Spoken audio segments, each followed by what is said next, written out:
So welcome to the Launching Academy podcast. And today we have a very special guest, Rachel.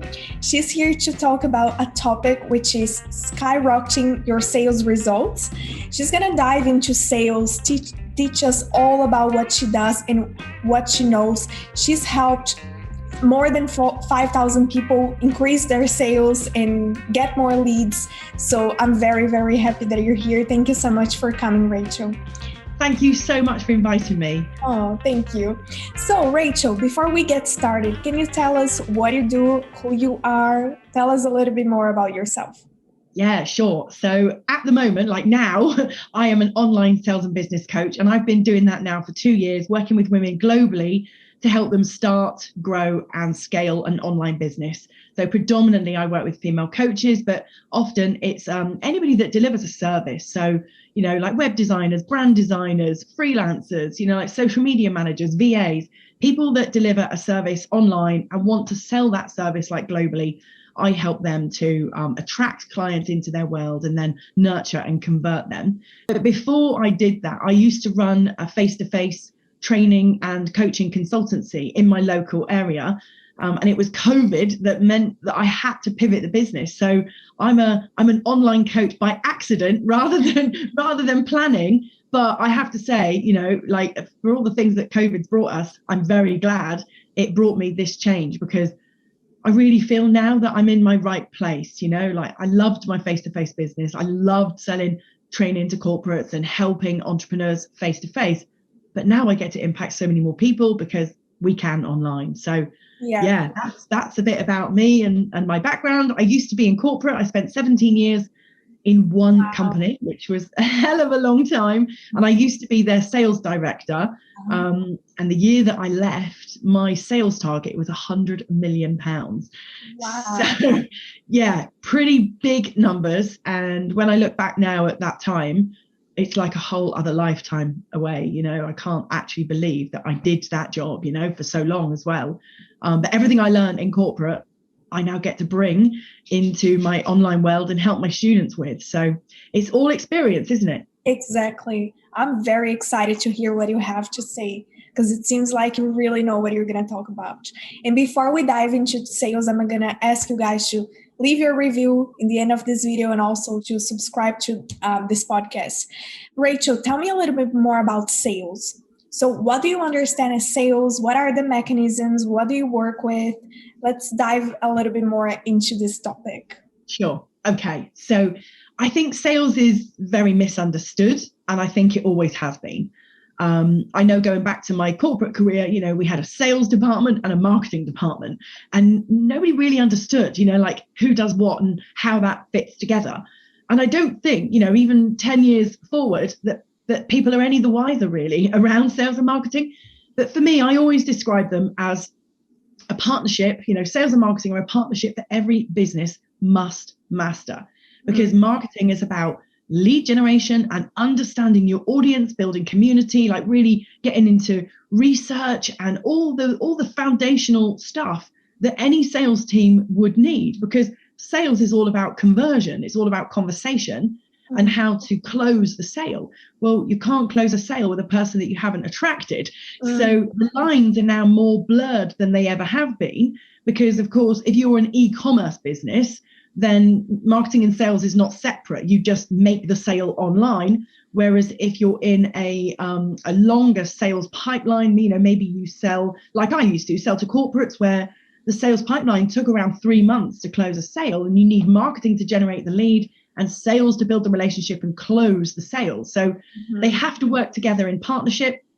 And I believe where sales and marketing don't work together in partnership, the business is doomed to not be successful. Let's understand a little bit more. So you said that we need the leads and then we need the conversion.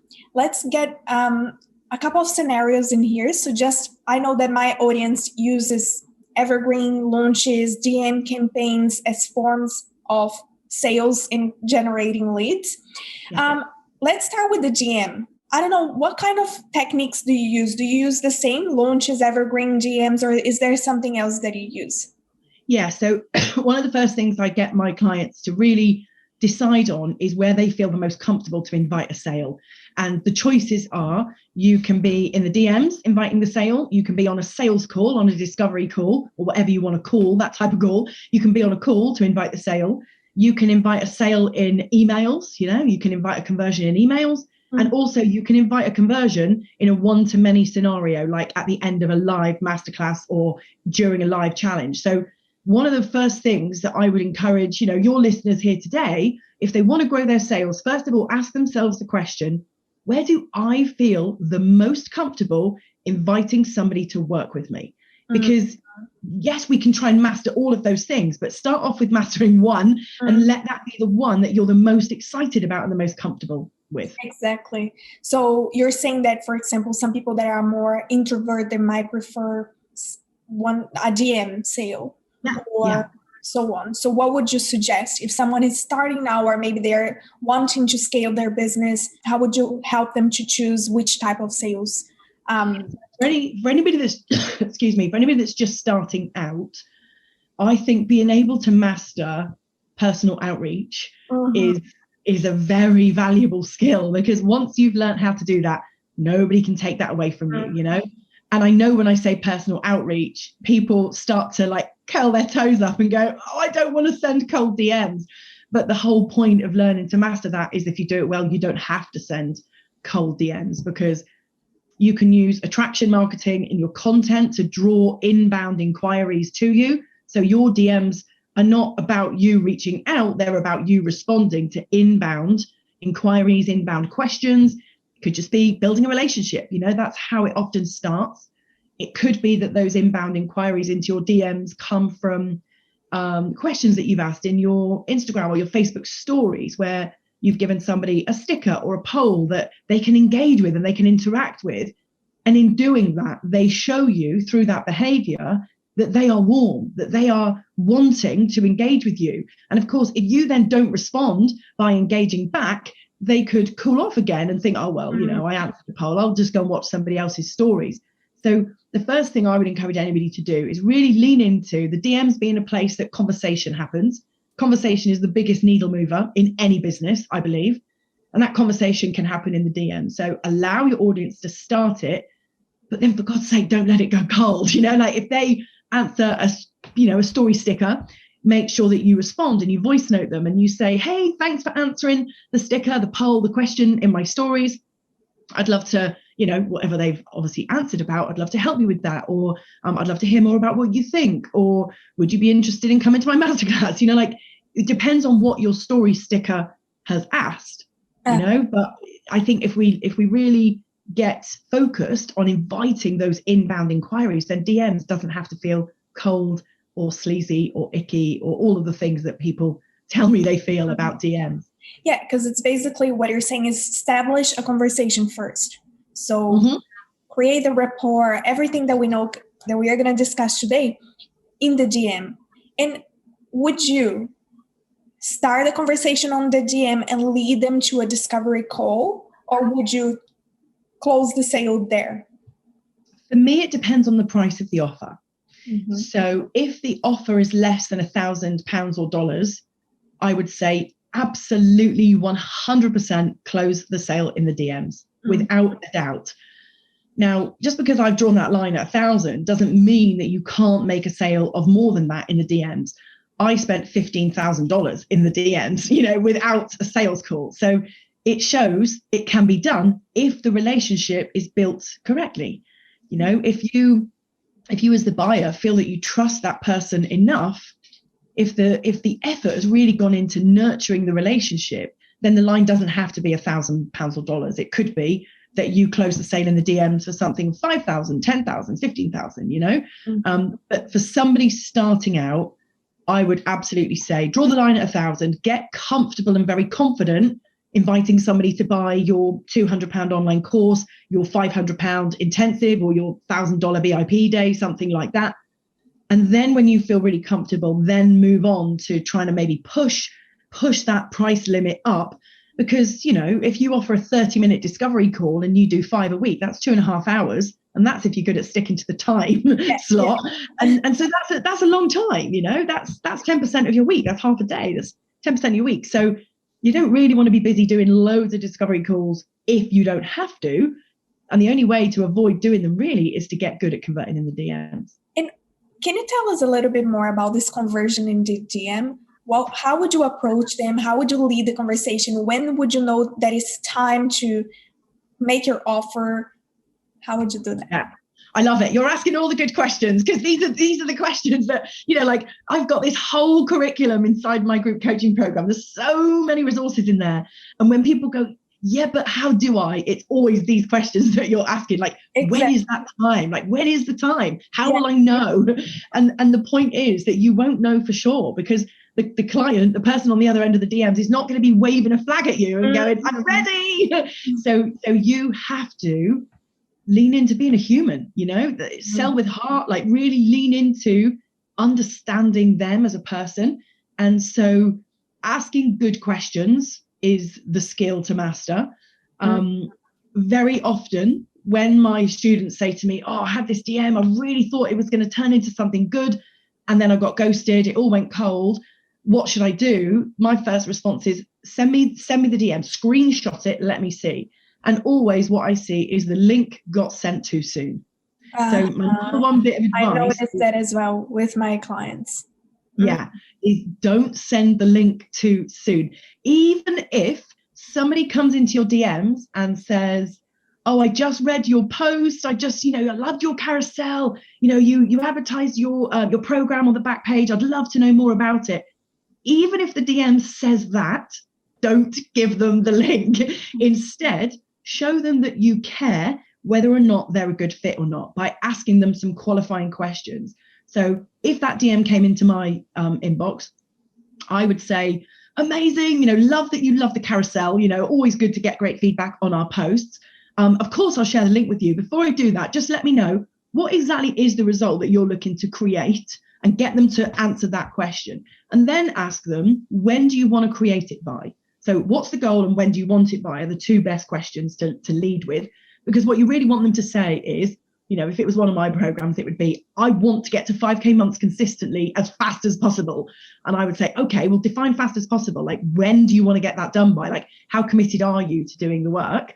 And what I want them to say is, I'll do anything it takes, Rachel, just let me in the program. Because then I know they're my ideal client, but then they also know that I care about whether or not they get a return on their investment, because I've asked them those qualifying questions, rather than just going, yeah, here's the link, check out, hit the button to check out, see you in the program. Like, that doesn't tell that person that you really are doing your due diligence on whether or not they're a good fit for your program. So don't drop the link too soon, and ask some qualifying questions about the result that they want, when they want to create that result. And you could even go a step further and say, I'm interested to know, tell me why that is so important for you.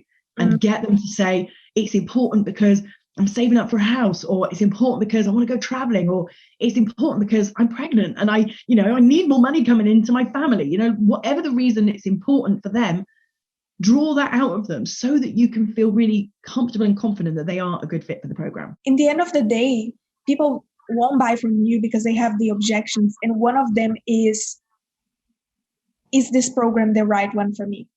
Yeah. And when you show them that you were, using the strategy that you're teaching us, you're actually showing them, so let's analyze if this program is the right one for you. So you are already breaking an objection there. Yeah, totally. I've just had a lady join my 6-month group, and she's in full-time employment. And her question to me was, how quickly can I hand my notice in? And I said, well, as far as I'm concerned, as fast as possible, because you can't get the full outcome, the full result from the program if you're not able to put a full amount of time in. So my question back to you is, how much do you need to have made before you feel confident to resign? Like, I can get you there as fast as possible, but I can't do it with no time. You need to be able to put time in, And so we have this very open, honest conversation about what she's able to put into it so that I can do my best work to support her to get there. Perfect. I love it. Now, imagine that we are in this conversation. So you already created the report the way you're teaching us now, and you send the link. So now it's the time to send the link, right?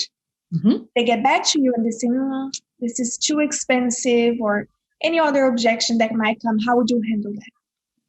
So again, it depends whether or not you feel like you've really built rapport, because the first thing to do with an objection is, recognize it, because the person raising the objection wants to feel seen and heard. They want to feel important. And often an objection is not no, not ever. It's just not yet. And so they're inviting you to push back. And so sometimes I would personally, and I would recommend to clients, that if somebody comes back and says, the typical, I can't afford it, I would just agree with them and say, of course you can't afford it. We haven't started working together yet. Of course you can't afford it. You've come to me because you recognize I can help you make money. And now you're saying you can't make money because you haven't made money. And that kind of doesn't make sense. So, if I was your coach, how do you want me to react when you push back to me? Because let's start our coaching relationship now. How do you want me to react? Do you want me to guide you there? Do you want me to tell you all the reasons why you can afford it? Do you want me to help you build the affordability plan? Do you want to dip into how quickly you can get a return on investment? Because the whole reason that you can't afford it is because we haven't started working together yet. So that's how I would respond. What about in a weight loss industry, that they are not going to get their money? They're not going to make money during the process. How would you handle that objection? Yeah, do you know what? I've got lots of clients who are on like nutrition. They're like nutritionists, weight loss, health, wellness, lots of that. So it's not always about making money. So what I would say to them is, it comes back to that question of what do you want? Why do you want it? When do you want to make it happen? Because all objections can be avoided if you ask those questions. So for me, the three objections in any industry, nobody's ever been able to, disprove this. This is my absolute belief. All objections fit under the three areas of suitability of the product or service, time, or timing, and money. So as long as you've asked the right questions, you can mitigate or avoid any objection. But if you don't ask, what do you want? Why do you want it? When do you want it by? How are you going to measure return on investment? If you don't ask those questions, when an objection comes up, you don't have the knowledge to be able to handle it. So if it was weight loss, going back to your question, if somebody said, I really want to lose weight and I want to lose it as fast as possible, I want to get progress in the next 30 days, and I want that more than anything in the world right now, and yet they then come back and say, I can't afford it, I would say to them, there may be times when we're working together when you say to me, I can't make that decision, like I'm going to a party and there's going to be a buffet, or, like I'm going out for a meal, and there's going to be times when you don't want to make the choices that are going to get you the result. And if I'm going to be your coach, I need to know if you trust me to fully hold your hand and get you there. Because if you do, that starts now, because you telling me that you can't afford it is you pushing back on the result that you've just told me that you want more than anything in the world. So my question for you is, do you want it badly or do you not? I love it. It's all psychology, isn't it? It's all psychology. Amazing. Yes. It feels like, again, a natural conversation, not a sales call or anything. A friend talking to a friend and guiding into this process that maybe they don't know how to move forward. Yeah, I always say sales and coaching are exactly the same thing, exactly the same. A sales call and a coaching call are identical in that you're asking somebody, where do you want to get to? Where are you now? What's the gap? What are the options of getting there? What are the different choices that you could make to get there? And then which one do you feel best about and are you going to put into practice? That's coaching, but that's also a sales situation. What about in a discovery call? Any tips around that? Yeah, I run a 3-week sales sprint helping people to book discovery calls. So discovery calls is one of my favorite topics. The key thing with discovery calls is setting them up right in the first place. So the very last thing that we all want to do is spend hours and hours and hours of our time on discovery calls with the wrong people, or the right people at the wrong time, or the right people at the right time, but who don't have the desire to make an investment. They don't have the commitment to make an investment. We could waste hours and hours of our time on sales calls with the wrong people. And the worst thing about that is you get rejected more times than you feel comfortable with, which ultimately, yes, it affects your bank balance, but it also affects your mindset. Because when people are constantly saying, no, no, no, that's not right for me, no, not right now, you start to internalize those no's, and you wear it, you wear it heavy on your body and your mind. It drags you down because you feel like you're not good enough. And so discovery calls have to be set up correctly right from the get-go, which means only inviting the right people to the call. And I call them burning hoop questions. My clients will call them burning hoop questions, because every time I talk about them, they're like, the burning hoops. Have they jumped through the burning hoops to get into your diary? So when you first start your coaching business, if any of your listeners now have just started, ignore this advice and speak to everybody. But when you get to a point where you feel confident, bring in some burning hoop questions. And what I mean is, if you use a scheduler like Calendly or Acuity, there's lots of different schedulers, make sure that you ask some pre-call questions that make it just a little bit uncomfortable for the person to book the time in your diary. Because if they choose to answer the questions specifically, so even in my questions, I say, please be specific. I want the detail. If I'm going to give up my time, I want to know about you before we get on the call. So give them those burning hoop questions and see how they answer them. And make sure that one of the questions is, are you ready to work with a coach right now? Are you feeling, bold enough to make a decision? And give them the option to say yes or no. And if they say no, then that's up to you to decide whether or not you want to really get on that call. So for me, discovery calls is all about the setup. You can get a much higher conversion rate by setting the call up right in the first place. Mm-hmm. What other questions would you ask there? In the discovery call or in the burning hoop? In the burning hoop. In the burning hoop. So, right, we're on fire right now, like diving through the hoops.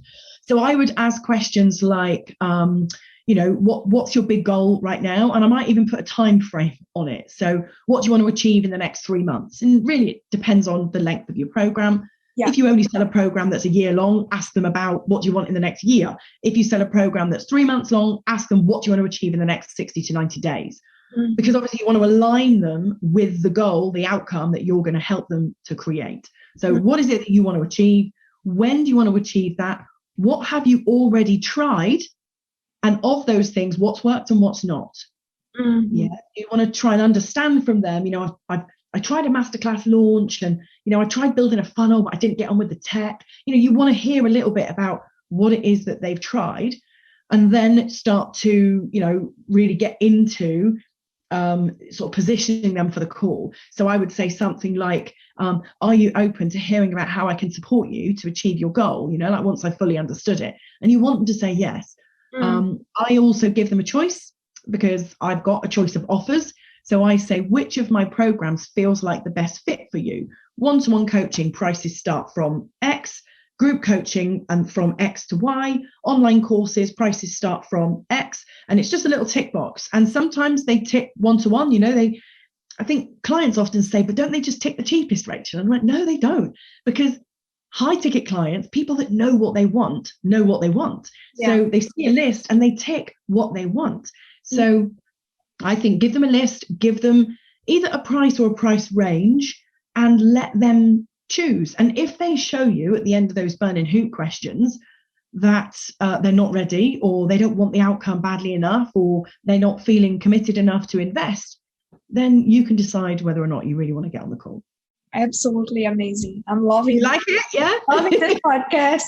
I'm going to be asking a lot of questions. So let's go. Okay. So anything you want to add in the discovery call scenario so I can start asking you questions about the mindset? Yeah. Okay. So I guess the final bit on discovery calls would be, don't fall into the trap of thinking that when a discovery call goes on longer, that's a good sign. I will often have clients come to me and say, oh, it was a really good discovery call, Rachel. It should have only been 30 minutes, but we were on for an hour. And I'm like, that's not good news.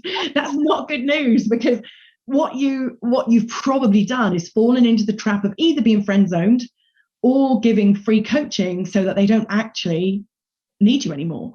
So, the discovery call and a free coaching call are two very different things. Mm-hmm. So yeah, that would be the final thing, is just stick to the time and manage the time. So when you dial in, you would say, hi, we're really looking forward to getting to know you. I've just been reading all your burning hoop questions, or obviously you don't tell them that. And you don't say that, although I'm quite open with my clients and saying I wouldn't have got on the call unless I really thought that you were a good fit for me, and I'm very open about that. But yeah, like I will always say, so we've got half an hour. What do you really want to get out of this call? What's the one burning thing that you've got on your heart right now that you want the answer to? And so you tell them, this is how much time we've got.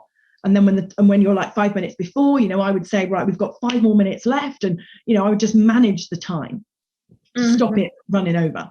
Just like the GM, you would create the rapport and then start introducing your offer. Yeah, absolutely. So I would sort of segue from the rapport and the understanding stage into the sort of sales part of the call by saying, now that I've understood that you want this and you want it by this date and you want it so badly for these reasons, and actually you're really excited to make an investment, if not a little scared. Yeah, and I've understood all of that about you and I feel confident that I can get that result for you. Are you now open to hearing about what the offer looks like? Yeah, so I call that permission-based sales. Get permission to pitch. Yes. Because if they say, no, I'm not, I don't feel open to it, I feel petrified, I'm not ready, then you've got to coach them into it, or they're not the right person. And if they say, yeah, I'm ready, I'm totally ready, then that's a really good sign. And if they say, I'm ready, how much is it? They're telling you, I want it, I want to work with you. So, feed off their energy and let them guide you by asking the right questions so that they can guide you rather than the other way around, because it just feels more comfortable for both of you that way. Exactly. Now, we did the discovery call. Everything is going well. What about the end? Do you ask them to do the payment there? If they ask you for some time, how would you approach that? Ooh, I love this question. I had this question the other day on a discovery call. The lady said, should I be asking people for payment there and then on the call? Like, are you going to ask me for payment like right now? I never ask people for payment there and then on the discovery call, but that doesn't mean that it's never happened. So, I've had people dial into discovery calls waving their credit card and saying, Rachel, you're the only one I trust right now. Like, I need to work with you. So I have taken payment on a call, but that's mostly been because they've wanted to. Like, they've said, we'll drop the link here in the chat. I'll open it while we're on the call together. And then if I get any sort of tech problems, I know that you're here to help me through the process. So it does happen. And all of my programs have got automated onboarding so that the minute somebody's paid, they're straight into the learning area with a little welcome video, and they can onboard themselves. There's a link to book their onboarding call, so they feel that they've made their investment and instantly they've got stuff to work on, got stuff to do.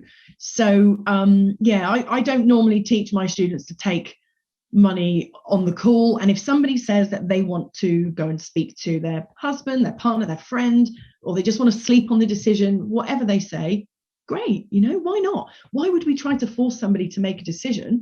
The one thing we must do though is pre-agree the follow-up. Pre-agree the follow-up. So when they say, I just want to have a think about it, great, no problem. How long do you think you need to think? When shall I get back in touch with you?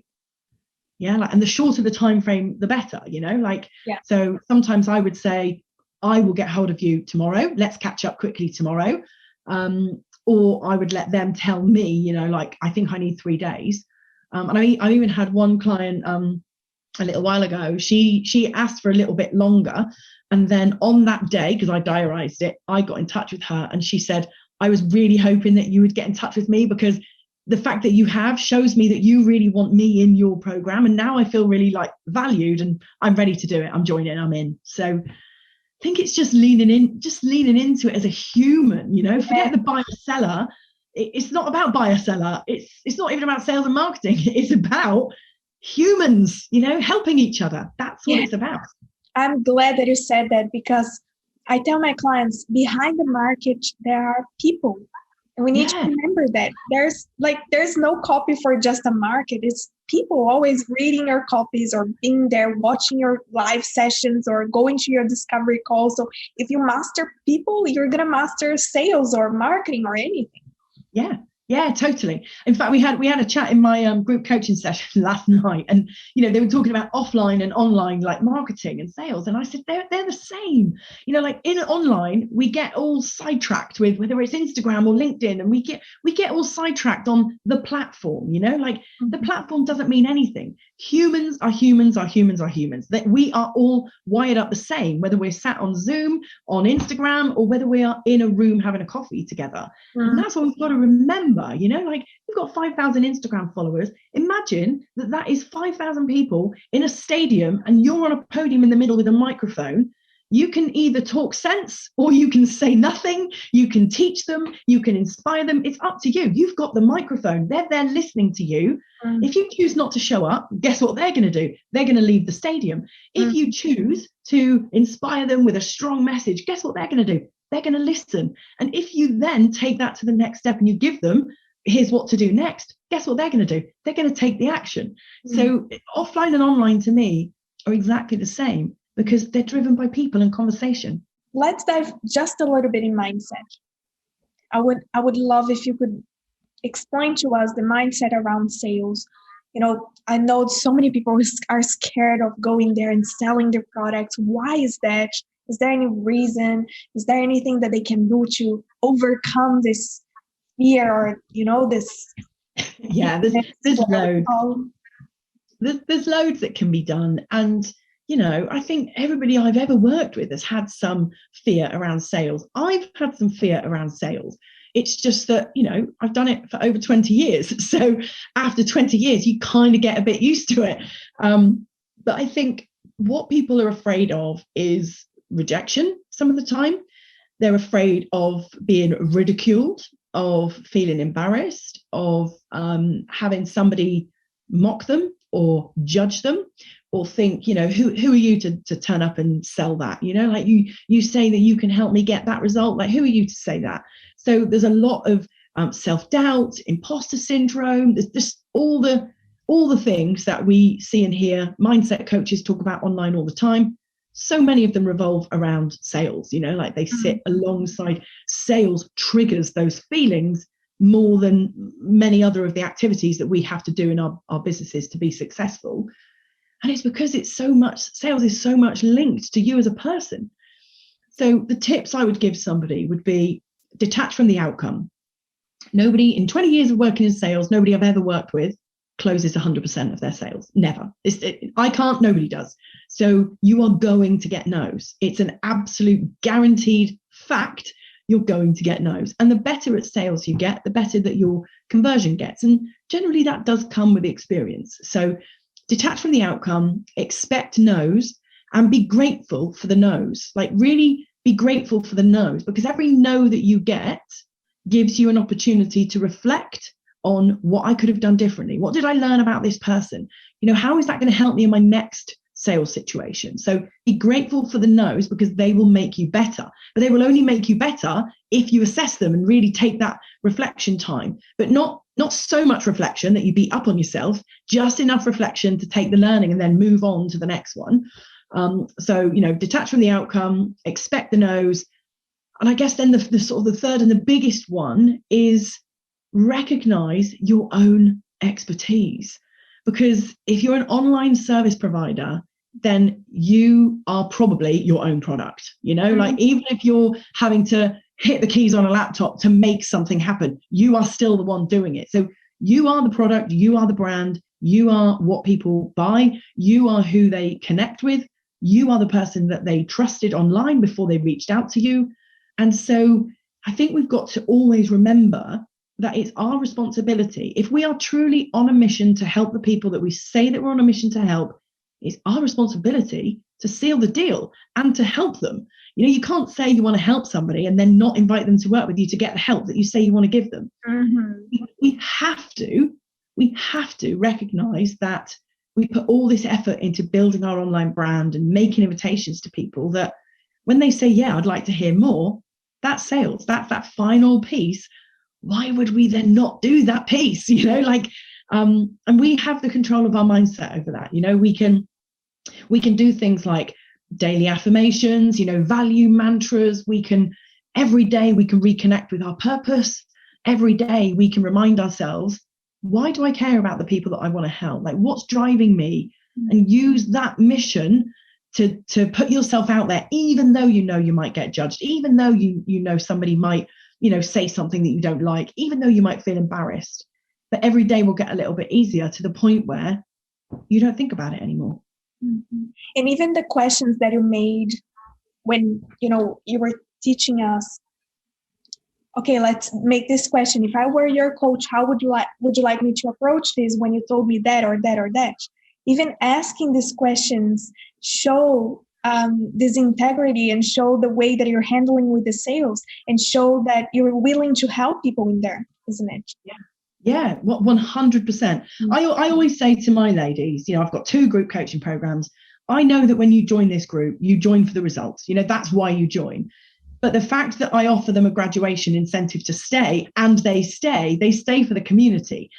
And it's the support that you get in the community around mindset, because it doesn't take long. You probably agree with this. It doesn't take long to teach somebody a strategy. It doesn't even take that long to help them to implement that strategy. What takes the time is repeatedly doing those same things over and over again, even though your mind is telling you no, even though there are doubts, even though there are times when you don't feel resilient. Yeah. So it's the community and the support that we really need. It's just that we don't recognize that at the beginning. Yes, I love it. So amazing. And to start wrapping up this podcast, which I don't want to, but I will, because I don't even feel like we're on it. I don't even feel like we're on a podcast. I feel like we're just talking. I could be here, for hours listening to you, because I'm like, whoa, I love it. Give us 3 main things that people can, leave this podcast and start implementing right away to have more results in their sales, to work on themselves, feel more confident around selling. What would be 3 to 5 things that would say, okay, take a piece of paper, write this down, and start implementing it right away? Okay, so the first one would have to be get committed to showing up and showing your face. Whether that's your face on a photo, on a video, on your stories, on a pre-recorded video or a live video, it doesn't matter. Get out from behind the graphics, get out from Canva. Canva's not going to sell you anything. People buy from you. So the first one is just get out from the graphics and focus on nurturing your audience and really, teaching them something, adding value, inviting them to hear more from you. Yeah. So the first one would have to be get your face out there to build your personal brand. The second one would be to write yourself some daily affirmations, some daily mantras, so that you can reconnect with your purpose every single day, because there will be hard days and there will be easy days. And on those hard days, you still need to show up, So unless you're really good at batching, in which case you can have days off and not show up and still make it look like you have. But the second one would be to prepare for the tough days by writing yourself some daily affirmations to really help you through that. I think the third thing has got to be down to offer alignment. So you have to have an offer that you are excited about, that delivers results. And if you don't know that it delivers results because it's a brand new offer, then run a beta, run a test, run a trial, prove to yourself and those first people that join you that offer gets results. Yes. So create alignment with your offer, your price, and the messaging that goes with it. So get those 3 things totally aligned so that when you show up and you say, if you want to achieve X in your business and you want to do that in Y days, then I want you to reach out to me because I can help you get there. If you don't want to say that, because in somewhere in your head, you're saying to yourself, will this offer really do that? Is it really good enough? Is it worth the money? Am I good enough to work with? If you've got all those doubts and you're not aligned with the offer and the price and the messaging around it, you're not going to do it. So the third thing would have to be offer alignment and, really leaning into that. What would the fourth thing be? Do you know what? I think the fourth thing has got to be have fun. It's got to be have fun. Because if you don't enjoy your business, you're not going to want to grow it. You're not going to want to spend time in it. And I think too often we hear people say, it's hard, it's overwhelming, there's too many things to do, I'm confused, I need a priority order and I don't know what order to do things in. There is a lot of moving parts in an online business, but there doesn't have to be.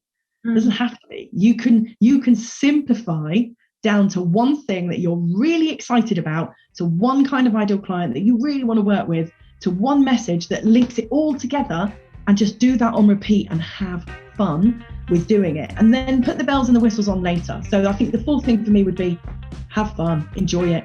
I love it. Thank you so much. You're welcome. Thank you for inviting me. Now, where can people find you? Everywhere. Everywhere. So my favorite platform is Instagram, and people can come and dive over there. And if you just look for the handle @mysalesmentor, you will find me. No spaces, dots, dashes, or anything, just My Sales Mentor. I'm also on TikTok and Pinterest and LinkedIn and Facebook. I've got a podcast too. So my podcast is called Building Online Sales Success. So we are on episode 46 or 47. Oh, so that's amazing. Nearly at our birthday episode, which is very exciting. I've got a YouTube channel. I've got all the things, Manuela, all the things. Amazing. So anyway, I'm going to leave your details in the description with your links, with everything that people can click and get to know you better. Thank you so much for coming again. It was really, really insightful. You're so welcome. Here. Thank you. Yeah, you're so welcome. Thanks for having me. And thank you so much for everybody that listened to. Don't forget to leave your review. I don't like to be asking this, but leave the review because it's always good to know what you guys want in this podcast and if this helped you or not. So we'll see you soon.